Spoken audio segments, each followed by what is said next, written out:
Well, Chris and Beck, as lead pastors of Inner City, it actually represents something far bigger in terms of the vision of our church. Like from the very beginning, if we go back to Pastor Gordon and Joe and their family, and there was a pioneering spirit that started our church, but not just started our church, but has continued. You know, over the years, we have planted new Lighthouse locations. We have been involved in planting other C3 churches at C3 Church in Teneriffe and Redland Bay, and we've had an amazing journey in terms of our Lighthouse locations in a city and Springfield. And then in the last year, we've had North Gold Coast and also Sunshine Coast as well. And just thinking about that, you know, people who've been part of the journey at Bridgeburn Downs, who've been raised up and then sent out and then have been part of leading these locations. But the end result of that has literally been thousands of people who've seen Jesus encounter their life. They've been transformed.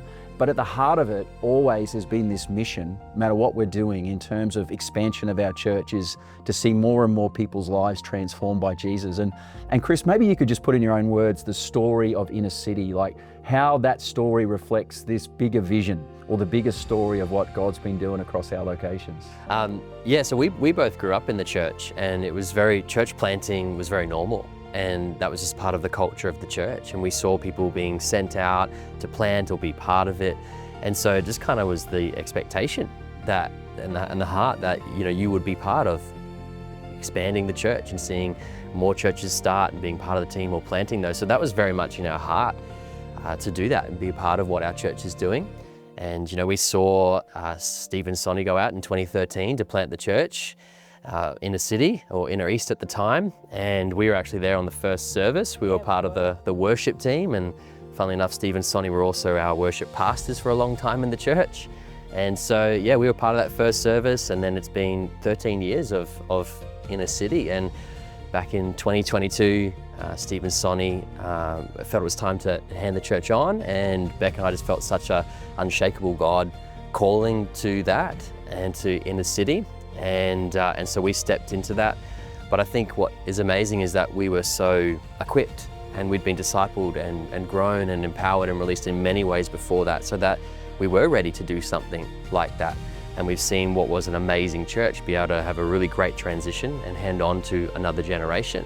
And that would be the heart that we'd see that time and time and time again in our church, from generation to generation. So yeah, we've loved it.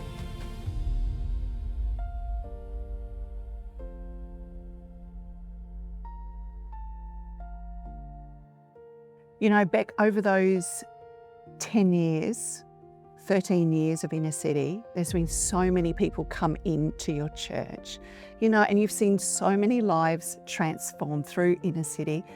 Can you just talk into, you know, why it's important to keep planting churches? What, you know, the heart behind that?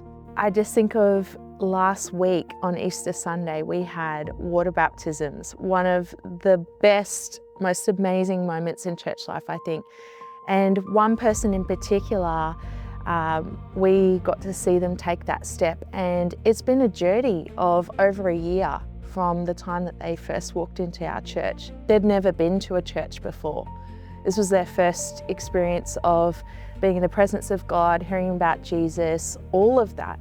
And it was such an amazing moment, because that was over a year of praying for this person, of doing the journey as they've come with skepticism, questions, searching as to, you know, who God is, and, you know, amazing group leaders coming alongside this person and doing that discipleship journey as well. And so to see that culminate in them taking that step of faith to go public with their faith and get water baptized on Easter Sunday of all days was really special. And I think that's just one of many, many stories of seeing people find Jesus and be totally transformed.